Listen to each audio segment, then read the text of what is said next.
Espero que ahora sí lo logremos, ahora sí terminemos el atributo que habíamos empezado ya hace unos cuantos meses, que es la sabiduría de Dios. Y como lo hemos hecho en otros casos, estamos llegando al punto en el que empezamos para conocer un poco de la sabiduría, de cada atributo. Lo vamos conociendo, cómo se va reflejando a lo largo de toda la palabra de Dios. Y pasamos generalmente a ver cómo lo refleja Cristo encarnado, y concluimos con unas consideraciones acerca de cómo debemos de aplicar este atributo a nuestras vidas.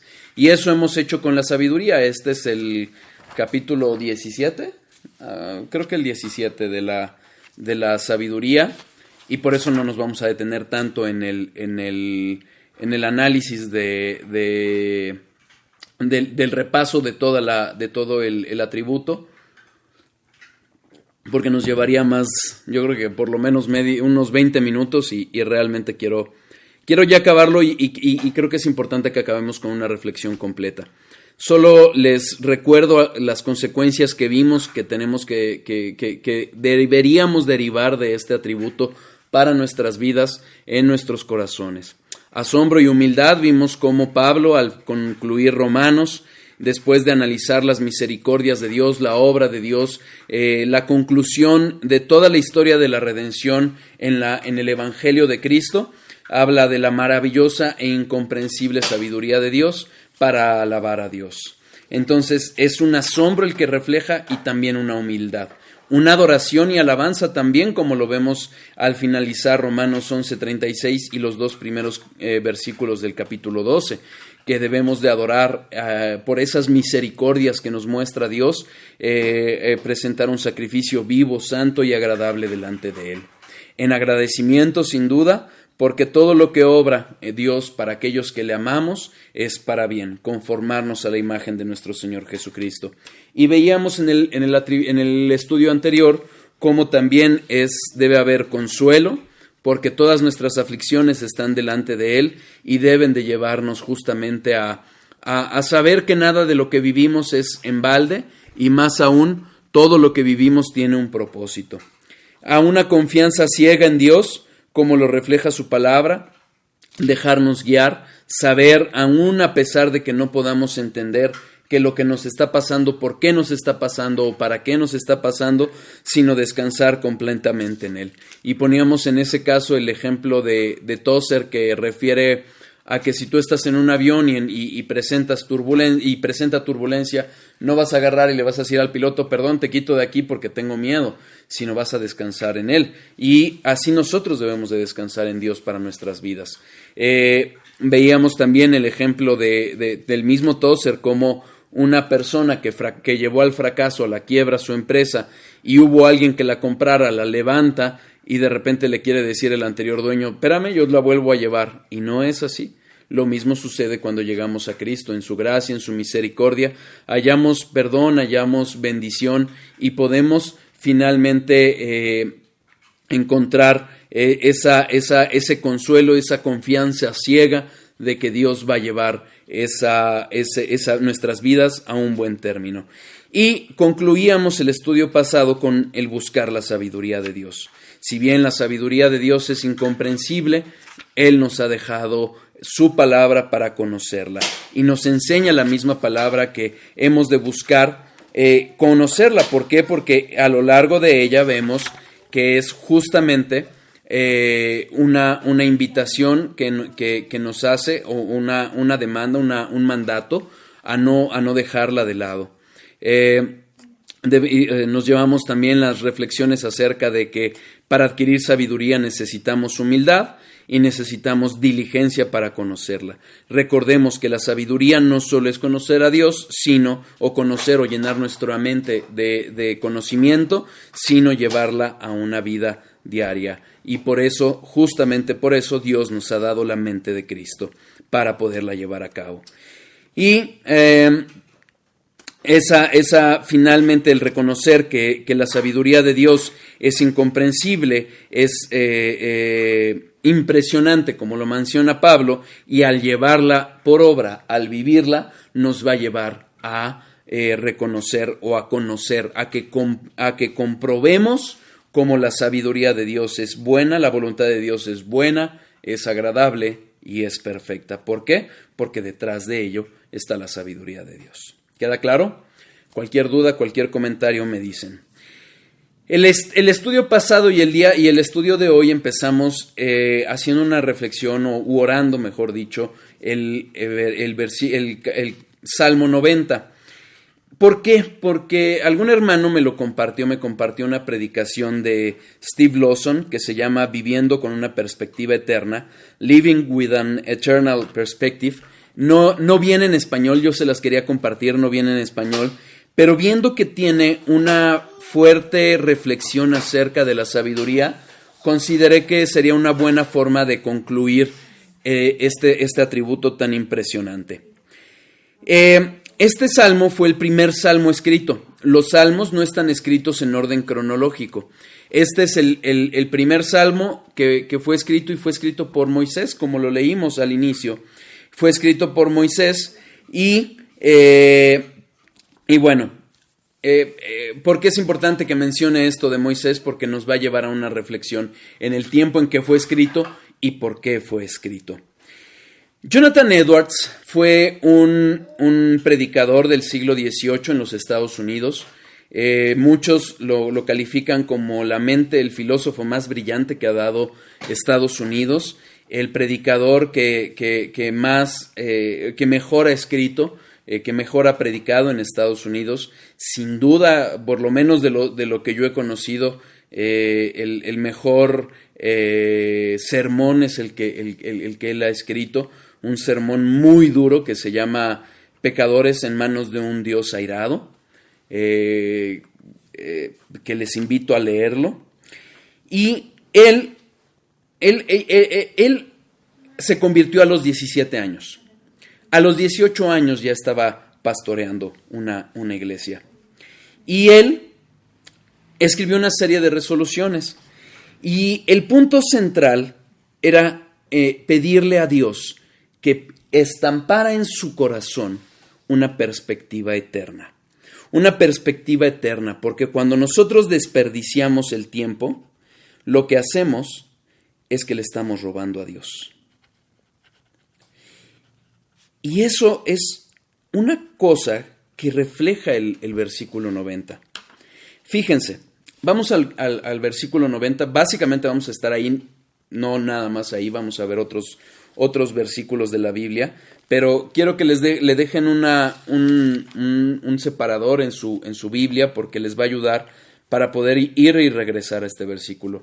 Y quiero que vayamos al versículo 12. De hecho, yo espero que lo hayan hecho. Les pedí que lo leyeran, que reflexionaran sobre él, porque finalmente es un versículo que nos va a ayudar a comprender muchas cosas. ¿Ok? Vamos al versículo 12. Enséñanos de tal modo a contar nuestros días que traigamos al corazón sabiduría. Moisés había guiado a su pueblo por 40 años en el desierto. Si hay una generación, menciona Lawson, si hay una generación que ha desperdiciado su vida, fue esta generación que salió de Egipto, que vieron las maravillas, el poder de Dios derrotando al imperio más fuerte, más poderoso de su tiempo.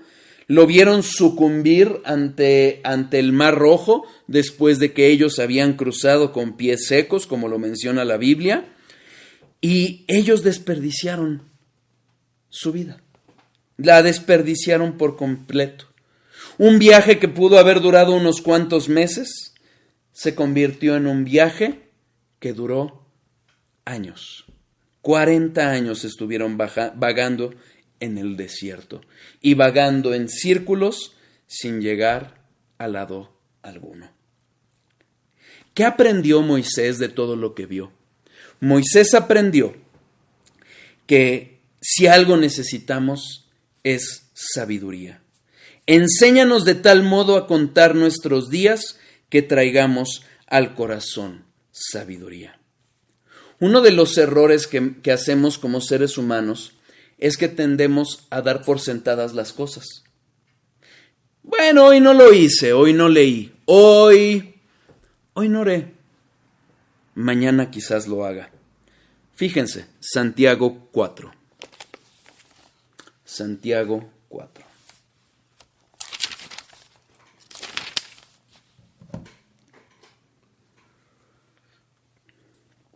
Versículo 13. Vamos ahora los que decís, hoy y mañana iremos a tal ciudad, estaremos allá un año, y traficaremos y ganaremos, cuando no sabéis lo que será mañana. Porque, ¿qué es nuestra vida? Ciertamente es neblina, que se aparece por un poco de tiempo, y luego se desvanece. En lugar de lo cual deberías decir, si el Señor quiere, viviremos y haremos esto o aquello. Pero ahora os jactáis en vuestras soberbias. Toda jactancia semejante es mala. Hermanos, cuando vivimos nuestras vidas a la luz de lo que queremos, a la luz de lo que nosotros demandamos, estamos siendo jactanciosos, estamos siendo soberbios. No sabemos lo que será mañana. No sabemos si hoy tenemos la oportunidad de predicar un evangelio a alguien que no sabemos si va a estar mañana, no sabemos si nosotros mismos estaremos mañana. Esta generación, este pueblo de Dios, de los cuales que habían salido del pueblo de Egipto, solo 2 personas llegarían a la tierra prometida, Josué y Caleb, ni siquiera Moisés. Era una generación que había perdido su vida. La había perdido en el desierto. Cuando se le había prometido llegar a una tierra en donde verían leche y miel, la perdieron. La perdieron por desobediencia, por necedad, por amar este mundo. Podemos pensar y tenemos que reflexionar hacia atrás. Lo que hemos perdido, las tribulaciones, los tiempos que hemos desperdiciado y que, como Jonathan Edwards acertadamente decía, le hemos robado a Dios, ¿es realmente perdido? En este sentido, sí. En el sentido en el que lo estamos viendo en el pueblo de Israel, una generación que perdió toda su vida. Nosotros debemos de verlo hacia atrás como una lección sin duda, pero también debemos de aprender algo. Las tribulaciones, las pruebas, aún la disciplina de Dios tiene un propósito. Como dice Packer, J.I. Packer, ocurre a menudo que la comunión con el Padre y el Hijo resulta más real y dulce, y el gozo cristiano es mayor cuando más pesada es la cruz. Todo lo que vivimos tiene un propósito. Hacia atrás debemos de verlo como responsabilidad, y hacia adelante, como lo vamos a ver hoy, como una reflexión de aprendizaje. El mismo Pablo nos da esa lección, Primera de Corintios 12. Primera de Corintios 12. Versículos 7 a 9. ¿Recuerdan del aguijón de Pablo? Pero a cada uno le es dada la manifestación del Espíritu para provecho, porque a este es dada por el Espíritu, no, es Segunda de Corintios, perdón, es Segunda de Corintios. Y para que la grandeza de las revelaciones no me exaltase demasiadamente, me fue dado un aguijón en mi carne, un mensajero de Satanás que me abofetee para que no me enaltezca sobremanera, respecto a lo cual 3 veces he rogado al Señor que lo quite de mí, y me ha dicho, bástate mi gracia, porque mi poder se perfecciona en la debilidad. Por tanto, de buena gana me gloriaré más bien en mis debilidades, para que repose sobre mí el poder de Cristo. Todo lo que nos acontece, lo bueno, lo malo, aquello que evidentemente malo a nuestros ojos, pero si amamos a Dios, tengamos certeza de algo, que tiene un propósito. Y justamente a lo que quiero que vayamos el día de hoy es una reflexión hacia atrás para ver el tiempo perdido que nos lleve a contar nuestros días y a saberlos vivir con un corazón que busque esa sabiduría de Dios. Fíjense, Salmo 90, versículos 1 y 2. Moisés nos hace una reflexión acerca de la eternidad de Dios. Señor, tú nos has sido refugio de generación en generación.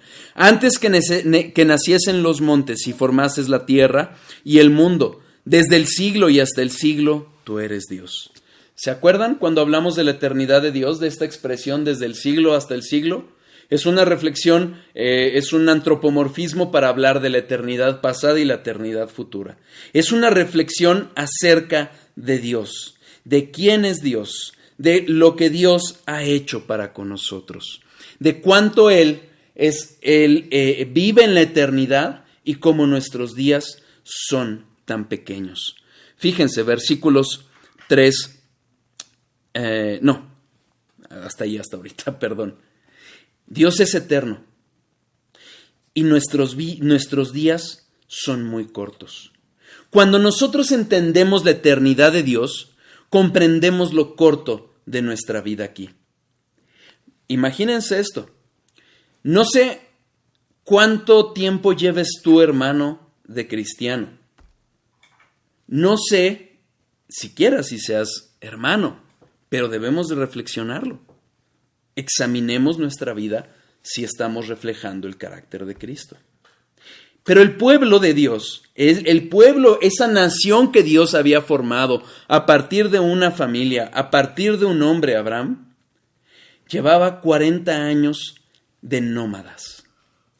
Se dieron cuenta que no importaba dónde estuvieran en ese desierto, dando vueltas sin llegar a la tierra prometida, que su hogar era Dios.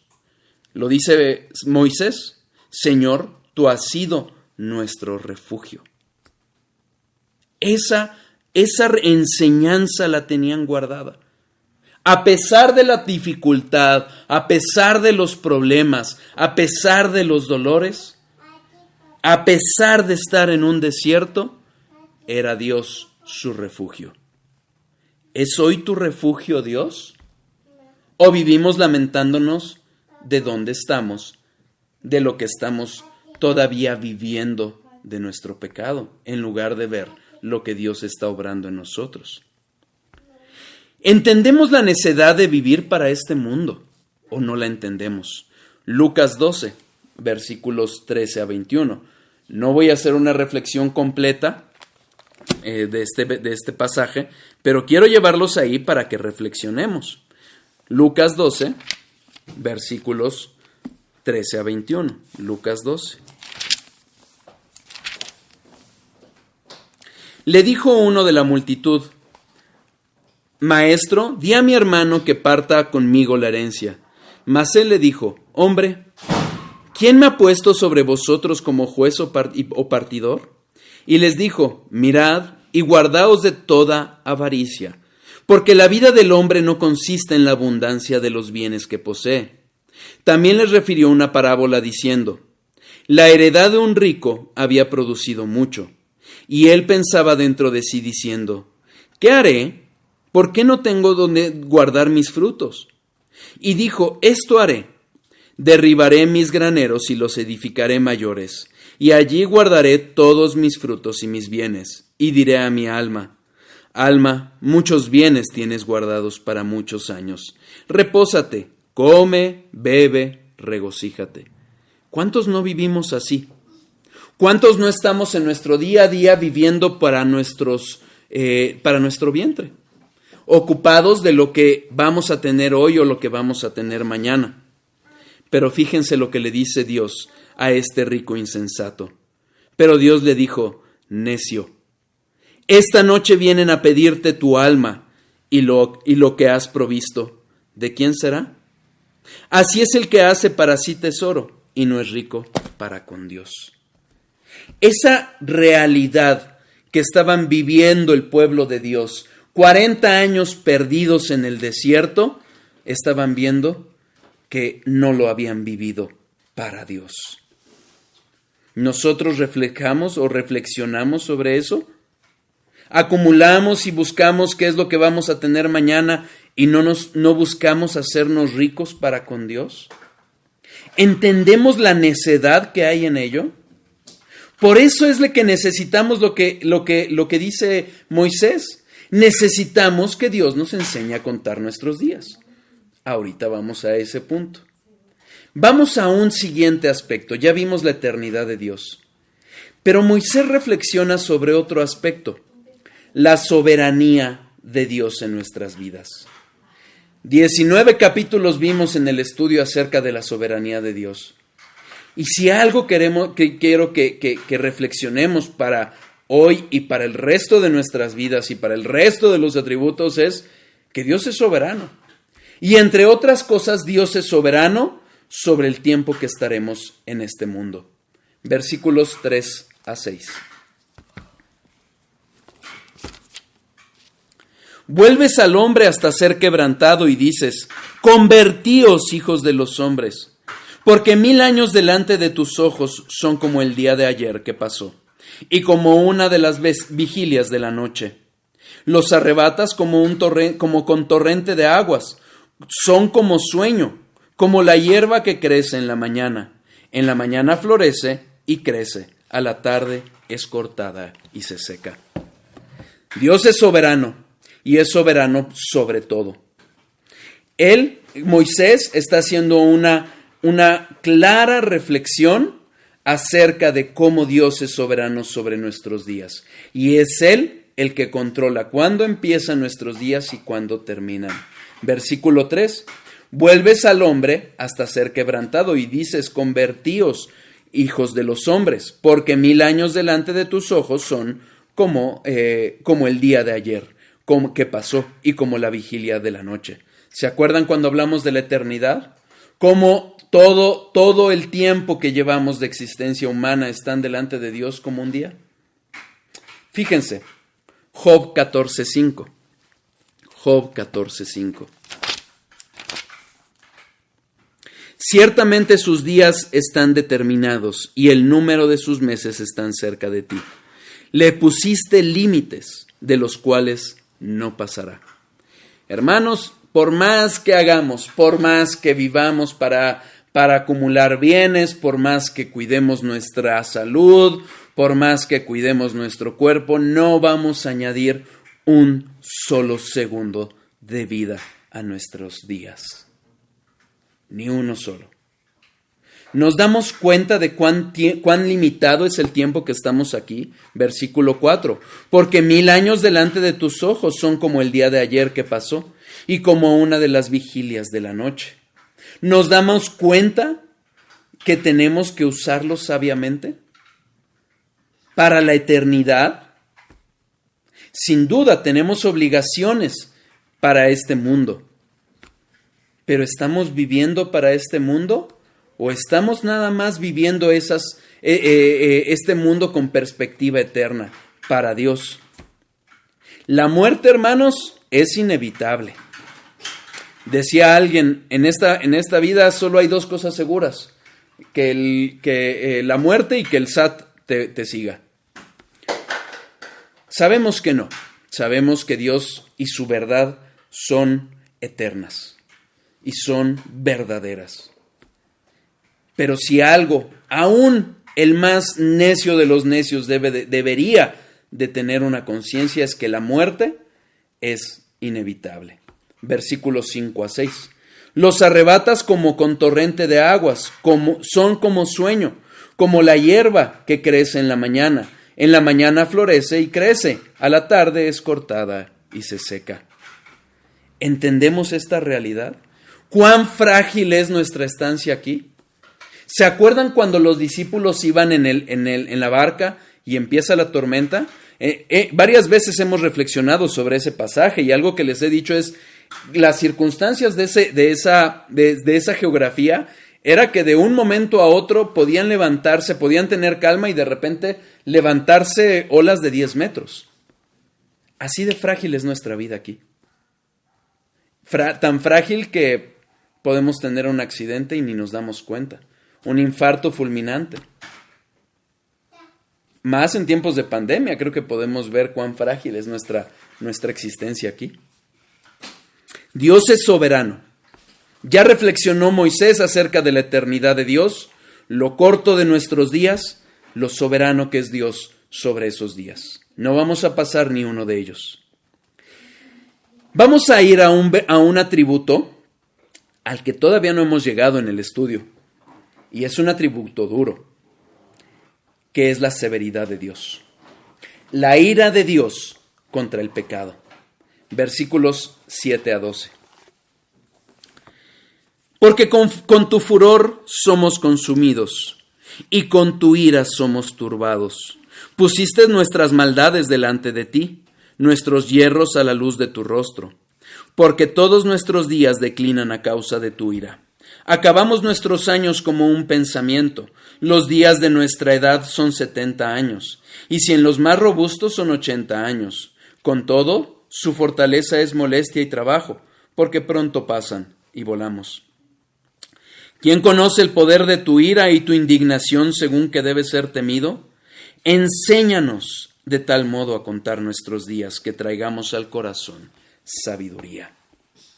Después de tanto tiempo sufriendo la disciplina de Dios, les repito, un viaje que pudo haber durado meses, duró 40 años varados en un desierto. Israel lo invirtió mal. Lo invirtió en pecado, en idolatría, en rebeldía, en amar al mundo. ¿Nosotros cómo estamos viviendo nuestra vida hoy?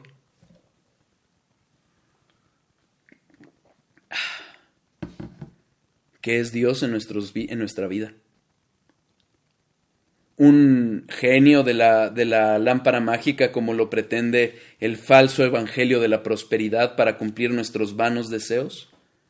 ¿O vivimos nuestros días a la luz de lo que Dios es, de quién es Dios?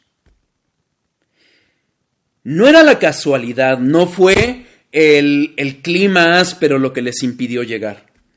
Fue Dios quien les dijo que no llegarían. ¿Por qué? Porque era un pueblo que quería llegar a la tierra prometida para verse beneficiado, pero haciéndolo, además, a su propia voluntad. No lo querían hacer con base, conforme a la voluntad de Dios. ¿Y qué pasó? Fueron consumidos por la ira de Dios. Oye, pero estaban vivos. Claro, 40 años más grandes. Eran consumidos por ese pecado. Estamos hablando del pueblo de Dios, ¿eh? No eran paganos, era el pueblo de Dios. Pero debemos de saber algo. Dios disciplina a sus hijos. Hebreos 12. Hebreos 12.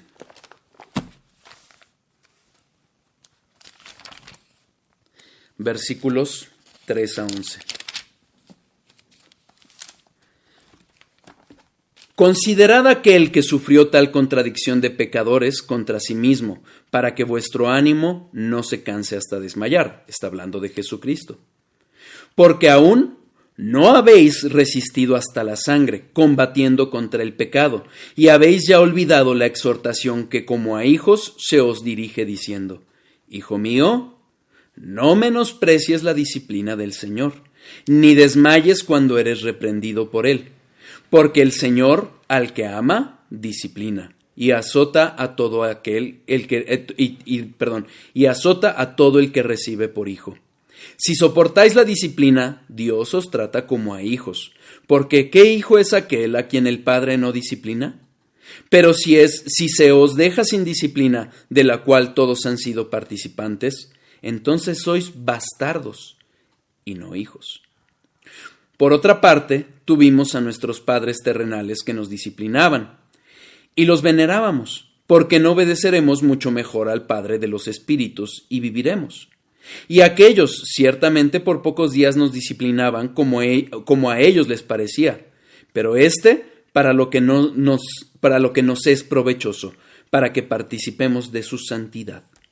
Es verdad que ninguna disciplina al presente parece ser causa de gozo, sino de tristeza, pero después da fruto apacible de justicia a los que en ella han sido ejercitados. ¿Cómo estamos viviendo la disciplina que estamos viviendo?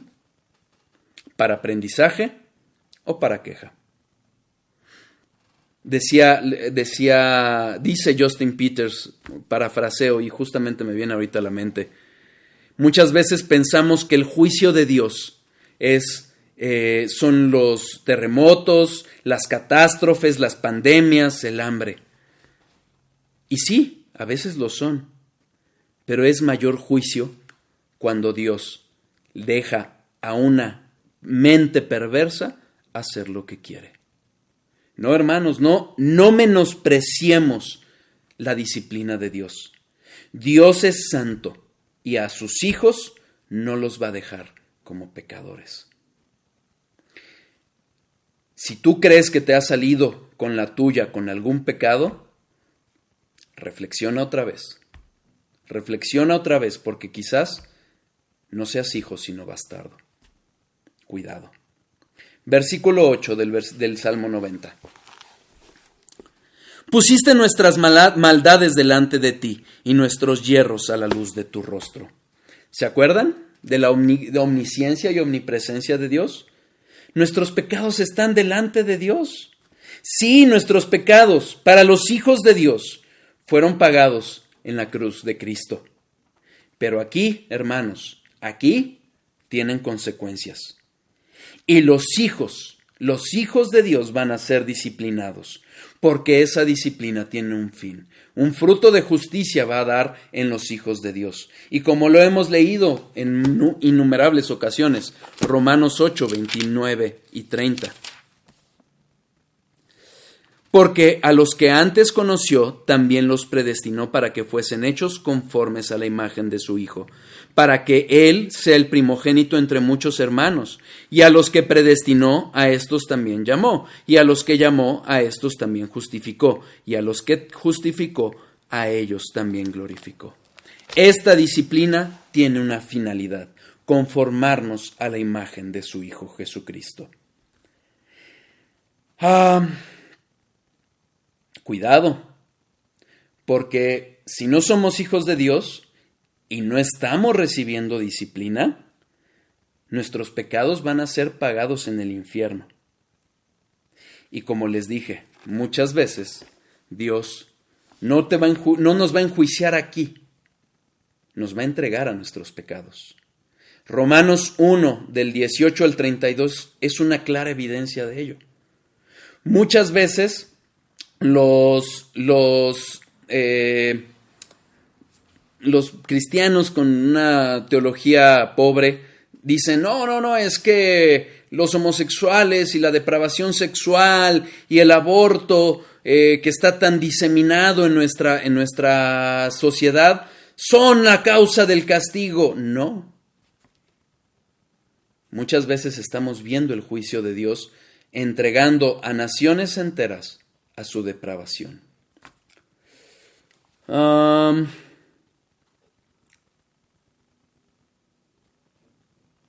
Me preguntan, ¿por qué motivo quiso Dios que permanecieran 40 años en el desierto los judíos? ¿Fue ira de Dios, error de Moisés, o cuál fue la explicación de los 40 años de vagar por el desierto? ¿Estaban perdidos? Sí a todo menos lo último, a que estaban perdidos. No. La razón fue porque ellos se ensoberbecieron, pecaron, murmuraron contra Dios, murmuraron contra Moisés. Moisés cometió errores, pero eso no fue la causa.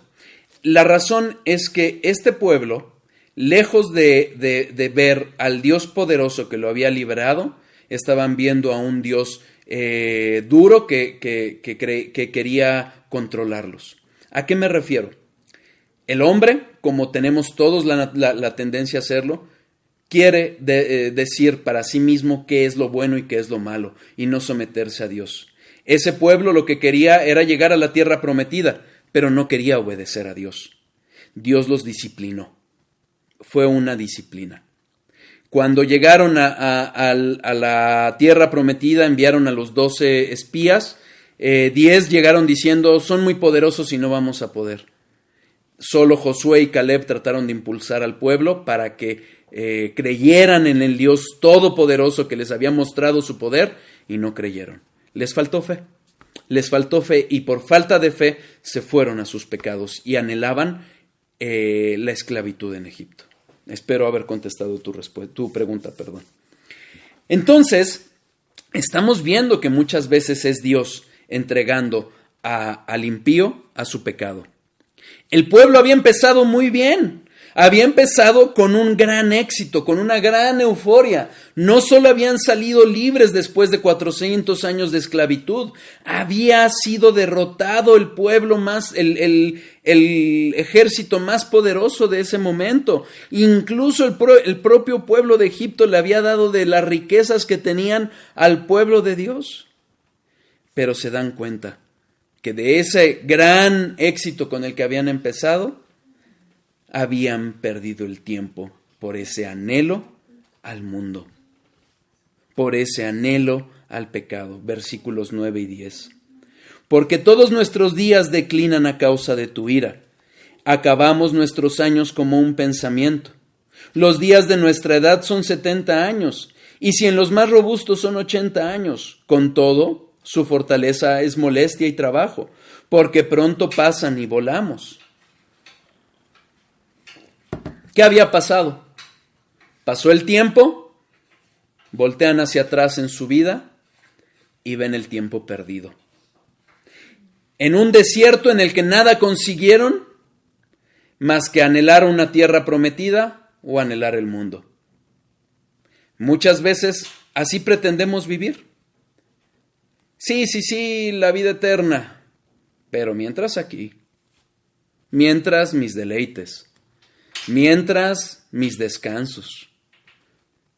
Ayer reflexionaba en una plática que di, que decía el autor Oliver Haywood, ¿qué prefieres?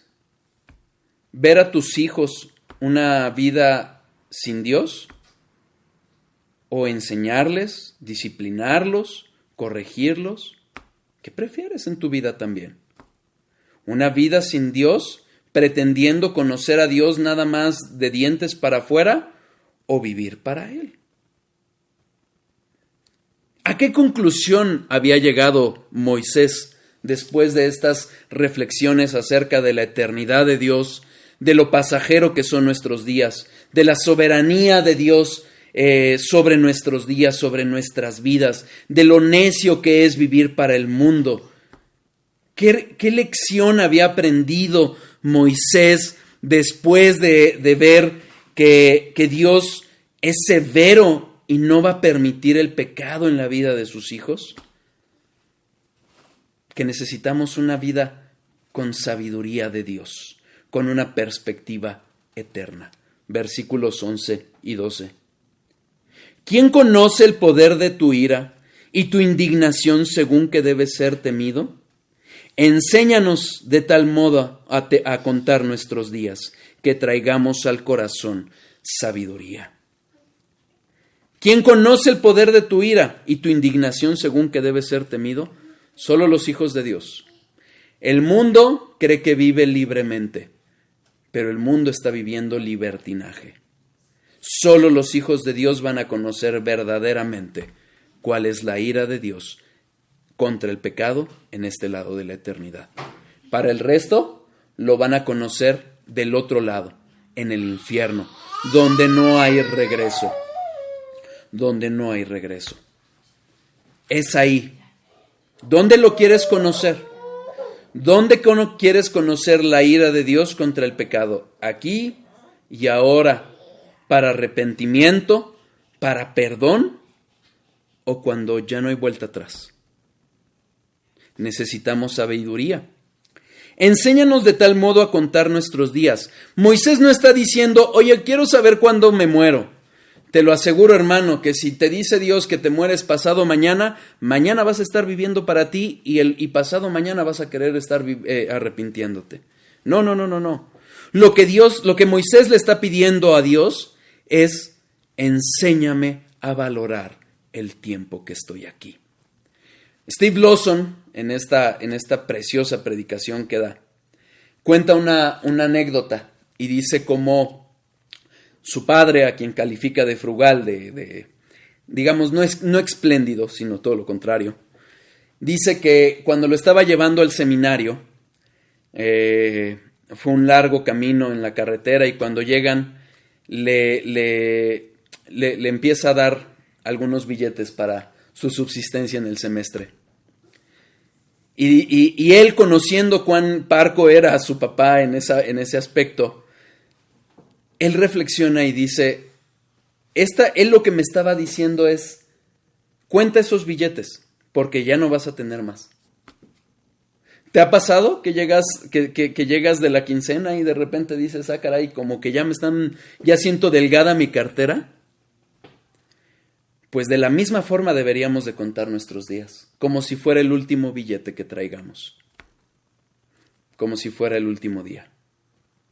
No vivirlo para el mundo. El mundo te va a traicionar, te aborrece si eres hijo de Dios, sino para Dios. Necesitamos sabiduría. Entendiendo cuán cortos son nuestros días aquí, vamos a traer al corazón sabiduría. Es poco tiempo para vivir para nosotros, es muy poco tiempo para vivirlo para el mundo. Solo la sabiduría de Dios nos va a enseñar a vivir para Dios. Juan 9:4.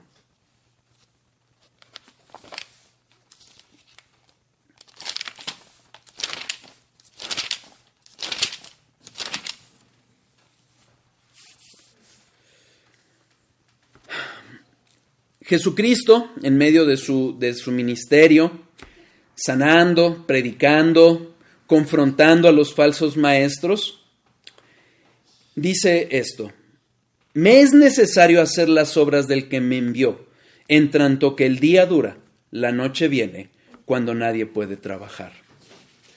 Esta referencia al día y a la noche es una referencia a la vida, el día, y la noche cuando morimos.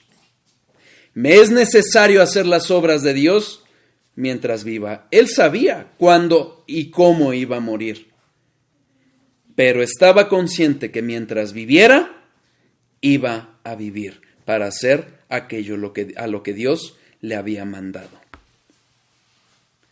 ¿Así vivimos nosotros? Les recuerdo, hermanos, estas reflexiones de Moisés son reflexiones acerca de los 40 años que llevaban perdidos en el desierto. Perdidos no en el sentido de que les faltaba brújula, porque quien los guiaba era Dios. Nube en el día para cubrirlos de las altísimas temperaturas en el desierto, y columna de fuego en las noches para darles calor. Desobedientes, pecadores, Dios los cuidó. ¿Y a qué reflexión llega Moisés? Sin duda, a vivir con base en la sabiduría de Dios, para vivir para Dios. Pero hace un llamado a la misericordia de Dios. Ya vimos la eternidad, la soberanía, la severidad de Dios contra el pecado. En ello vimos también la omnisciencia y la omnipresencia de Dios. Y ahora vamos a hablar un poco de la misericordia, que primero Dios llegaremos eventualmente, si Dios nos da vida y tiempo. Versículos 13 a 17.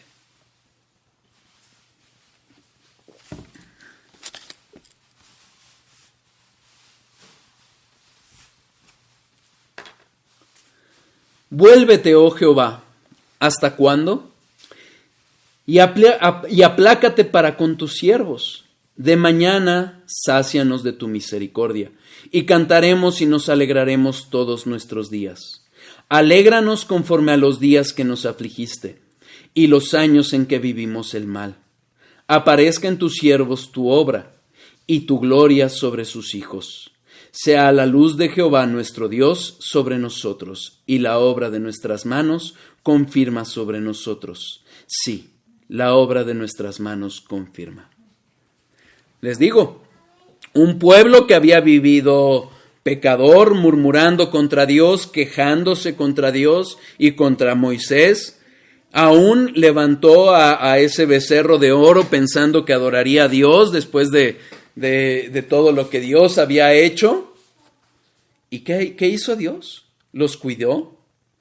Nube de día, columna de fuego por la noche. pan, maná del cielo para que se alimentaran. Dios es misericordioso. Dios es bueno. Como algún predicador reflexionaba, aún Dios, Cristo, cuidó del árbol con el que se iba a hacer la madera con la cual se haría su cruz. Cuidó que a esos 4 romanos que lo crucificarían no les pasara nada para que llegaran a ese punto. Aún la bocanada de aire que respira el impío es de Dios. La gracia común de Dios.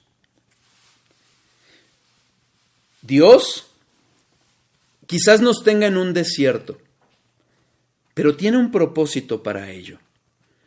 Versículo 16. Aparezcan en tus siervos tu obra y tu gloria sobre sus hijos. ¿A qué se refiere? Filipenses 1:6. Estando persuadidos de esto, que el que comenzó en vosotros la buena obra, la perfeccionará hasta el día de Jesucristo. No hay de otra. O vivir con sabiduría para que esa obra sea conformada, sea terminada por Dios, o vivir para el mundo y pagar las consecuencias eternamente. ¿Qué estamos viendo? La misericordia de Dios. Pero la misericordia de Dios demanda algo: arrepentimiento. Isaías 55, 11. No, 55, 6. Isaías 55, 6.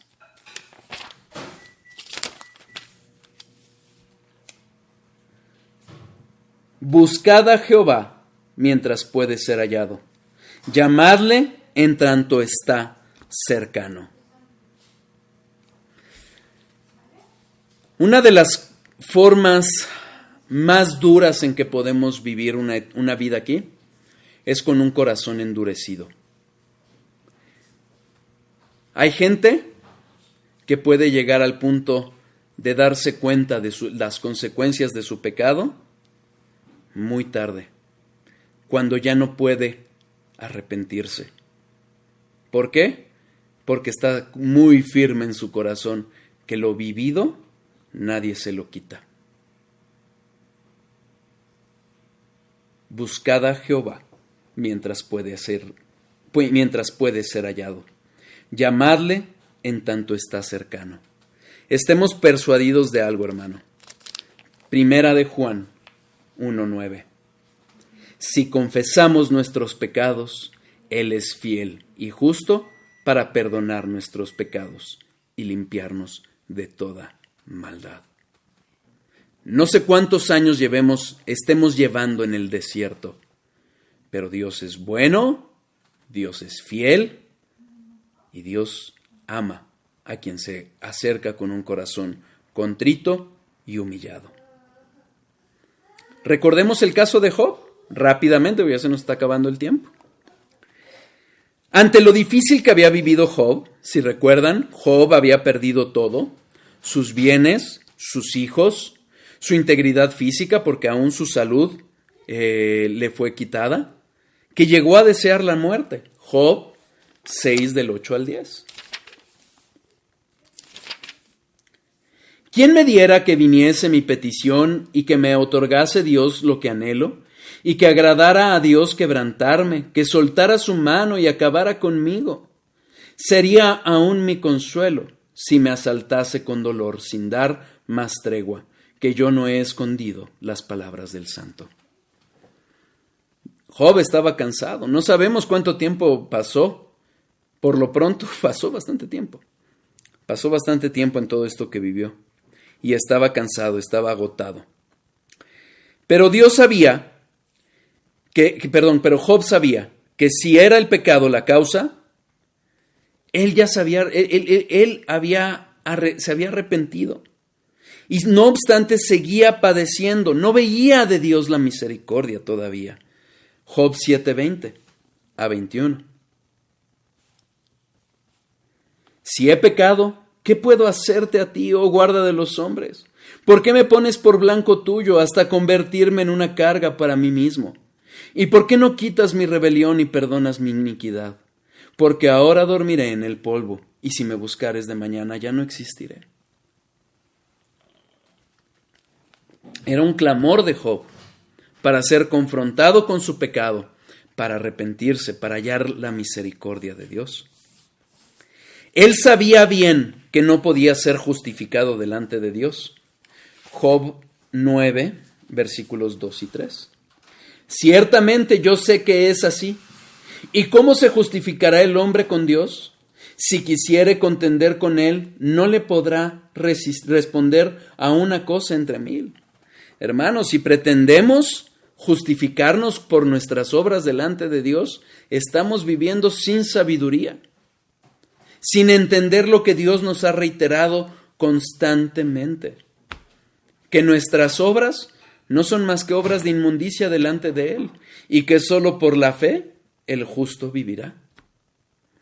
Sabía que no era sabio endurecerse contra Dios. A pesar de todo lo que estaba viviendo, sabía que no era sabio hacerlo. Versículo 4. Él es sabio de corazón y poderoso en fuerzas. ¿Quién se endureció contra él y le fue bien? Hermanos, cuando nos endurecemos contra Dios por lo que vivimos, es porque no lo conocemos. Porque no conocemos ni siquiera nuestro pecado. Dios es sabio. Y si hoy estamos viviendo lo que estamos viviendo, es porque Dios es bueno y nos está dando oportunidad de arrepentirnos, de ser conformados a la imagen de nuestro Señor Jesucristo. La sabiduría de Dios no le era oculta a Dios. Job 12, versículos 13 a 16, lo mencionamos en otra parte de este estudio. Con Dios está la sabiduría y el poder. Suyo es el consejo y la inteligencia. Si Él derriba, no hay quien edifique. Encerrará al hombre, y no habrá quien le abra. Si Él detiene las aguas, todo se seca. Si las envía, destruyen la tierra. Con Él está el poder y la sabiduría. Suyo es el que yerra y el que hace errar. Dios es soberano, todopoderoso, y Job lo había comprobado. Pero sabía, a pesar de su queja, a pesar de su dolor, sabía que Dios era sabio. Vemos constantemente su queja, y aquí solo voy a tomar un breve ejemplo. Job 17, versículos 13 a 16.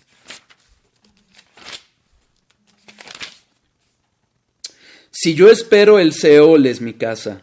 Haré mi cama en las tinieblas. A la corrupción he dicho, mi padre eres tú. A los gusanos, mi madre y mi hermana. ¿Dónde pues está ahora mi esperanza? ¿Y mi esperanza quién la verá? A la profundidad del Seol descenderán y juntamente descenderán en el polvo. Recuerden una cosa, el libro de Job es un libro poético, es un libro de sabiduría. Pero, ¿quién lo culparía? Ante todo lo que estaba viviendo, durante tanto tiempo prolongado que estaba, ¿quién lo culparía? Se quejaba. Pero ante todo, Job confió en la misericordia y el poder de Dios. Job 19, 25 a 27. Yo sé que mi Redentor vive y al fin se levantará sobre el polvo. Y después de deshecha está mi piel, en mi carne he de ver a Dios, el cual veré por mí mismo, y mis ojos lo verán y no otro, aunque mi corazón desfallece dentro de mí. Ahí está Cristo en el libro. Sabía que había una promesa eterna. Sabía que ese Redentor resucitaría. Era un hombre de sabiduría, hermanos. Y sólo así podía aguantar lo que estaba viviendo. Pero ¿saben? Sus preguntas no fueron contestadas por Dios. Dios se aparece delante de él para hablar con él y lo confronta, lo humilla, le muestra la ignorancia que tiene. Job 38. versículos 1 y 2. Job 38, versículos 1 y 2. Entonces respondió Jehová a Job desde un torbellino y dijo: ¿Quién es ese que oscurece el consejo con palabras sin sabiduría? Hermano, ¿crees que eres sabio? Te recomiendo leer Job 38, 39, 40 a partir del 6 hasta el 41 completo. Dios confronta a Job y le muestra que es ignorante. ¿Quién oscurece el consejo con palabras sin sabiduría? Hermanos, recordemos que ante la calamidad que Job estaba sufriendo, ¿qué hizo? Job 1:20. Entonces Job se levantó y rasgó su manto, rasuró su cabeza y se postró en tierra y adoró. Estamos hablando de un varón de Dios que ante la mano dura de Dios adoró. Estamos viendo a un hombre que se sabía pecador, que sabía de la misericordia de Dios, que sabía de la promesa que había dado Dios a su pueblo, porque habla de ese Redentor, sabía que solo Dios lo podía justificar. ¿Y qué hizo? Termina reconociendo que no conocía a Dios. Job 43 al 5.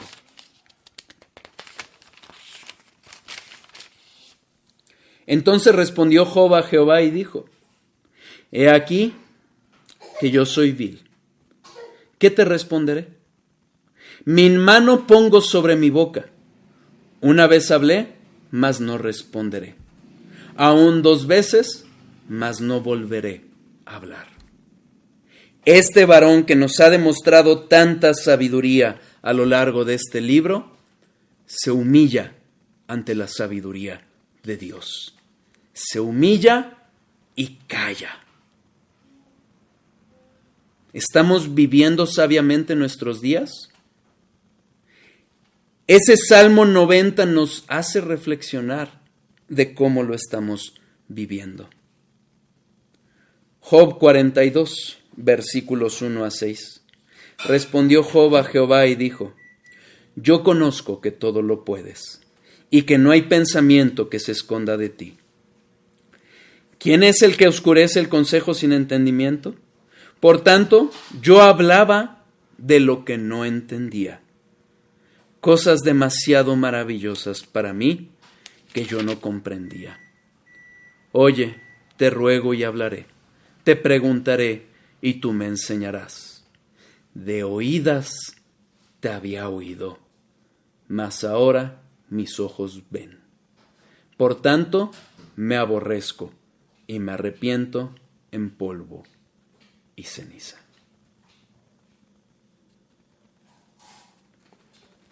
Aprendamos a vivir sabiamente esta vida. Termino con una reflexión de Packer que dice: la misma sabiduría que encaminó las sendas que siguieron los santos de Dios en la época bíblica, encaminan la vida del cristiano en el día de hoy. Busquemos al único y sabio Dios para vivir sabiamente nuestros días, buscando su sabiduría. Vamos a dar gracias, hermanos.